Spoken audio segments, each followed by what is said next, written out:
Assalamualaikum warahmatullahi wabarakatuh.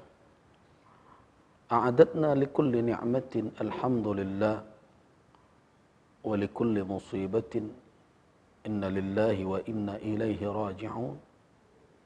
Ashhadu an la ilaha illallah wa ashhadu anna Muhammadar Rasulullah. Allahumma salli wa sallim ala abdika wa rasulika wa habibika Muhammad bin Abdullah wa ala alihi wa ashabihi wa mawalah amma ba'du. Ibadallah ummatul Islam rahimakumullah wa hafizakumullah. Dalam situasi wabah sedang berjangkit seperti sekarang, ada suatu kesedihan yang sedang kita rasakan, di mana ketaatan umat kepada nasihat, kepada petunjuk syariat sangat mengkhawatirkan. Berbagai cara mereka lakukan agar terlepas atau menghindar dari petunjuk ulama, dari fatwa, dari maklumat. Bahkan tidak sedikit dari mereka yang berani membantah, mengomentari, menyayangkan dan berbagai macam walaupun tanpa ilmu. Seolah-olah ulama tidak menggali pandangan-pandangan mereka dari sumber ajaran. Seolah-olah para ulama tidak memahami situasi dan kondisi yang sedang terjadi. Rindu sekali sebenarnya kita menemukan umat hari ini seperti yang dijelaskan oleh Allah Subhanahu wa taala sifat mereka dalam surah An-Nur ayat 51. Innama kana qaulul mu'minina idza du'u ila Allahi wa rasulihi liyahkuma bainahum ay yaqulu sami'na wa ata'na wa ulaika humul muflihun. Bagaimana perkataan orang-orang beriman semestinya apabila diajak mematuhi hukum yang ditetapkan oleh Allah dan Rasul, semestinya mereka berkata sami'na wa ata'na. Kami mendengar dan kami patuhi. Apabila itu dilakukan, wahai kaum muslimin, kita berharap kita bisa meraih janji Allah di ujung ayat itu. Wa ulaika humul muflihun. Tapi sangat disayangkan, hari ini banyak manusia mencoba untuk menjabarkan sendiri, bahkan mengedepankan emosional tanpa ilmu. Dan tidak sedikit pula yang terkadang mencela para ulama seolah-olah mereka tidak mengerti apa makna dari ketakutan kepada Allah Subhanahu wa taala. Bahkan ada yang menuduh bahwa ulama telah diperalat untuk menyampaikan pesan-pesan. Padahal pertimbangan ulama murni adalah demi kemaslahatan yang merupakan tujuan utama turunnya syariat dari sisi Allah Subhanahu wa taala adalah untuk jalbil masalih wa dar'il mafasid, untuk merengkuh dan merangkul serta mewujudkan kemaslahatan untuk umat dan menolak kemudaratan.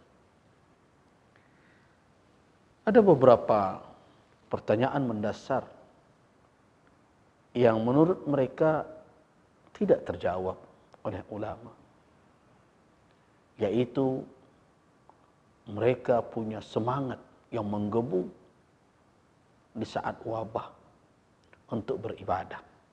Kenapa kami dilarang? Itu terus yang dikedepankan.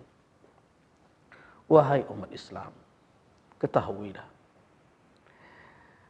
adanya fatwa dan maklumat untuk tidak berjamaah di masjid, begitu pula tidak menunaikan solat Jumat dan menggantinya dengan melakukan solat zuhur di rumah masing-masing, bukan berarti terputus hubungan dengan Allah Subhanahu wa taala.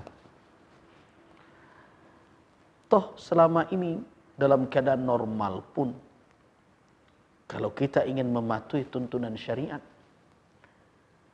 rumah juga tempat beribadah.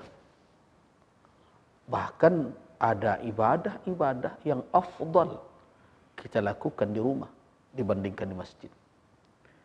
Bukankah itu yang kita dengar selama ini?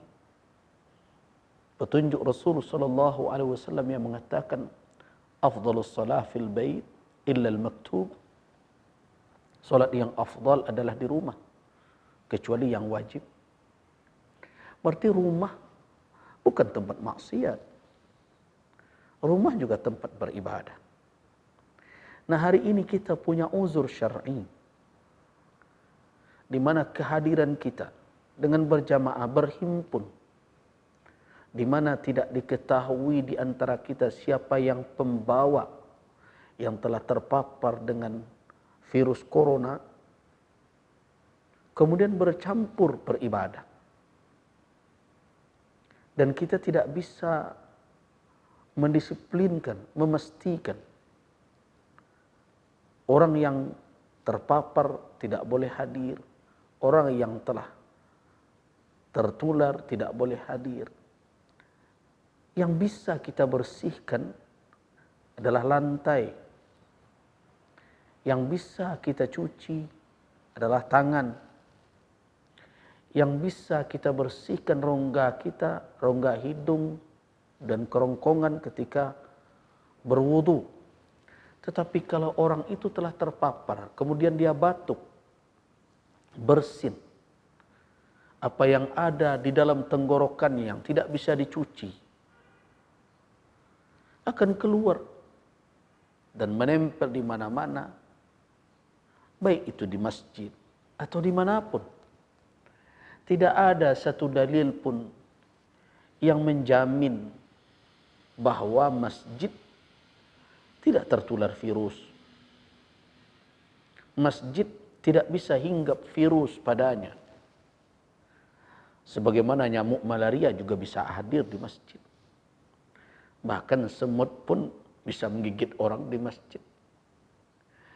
Jangan berkeyakinan sesuatu yang terkait dengan keghaiban hanya dengan sangkaan dan dugaan. Kalau ada yang berkata masjid lebih baik dari rumah, iya. Itu adalah rumah yang paling afdal, afdalul biqa' fil ard. Bongkahan tanah di muka bumi ini yang terbaik adalah buyutullah, rumah-rumah Allah. Ulama tahu itu. Tetapi apa maknanya? Apakah masjid terhindar dari wabah? Apakah kita tidak membaca sejarah? Bahkan afdalul masajid, masjid yang terbaik, yang paling afdal pun di muka bumi ini tidak ada jaminan. Bahkan fakta sejarah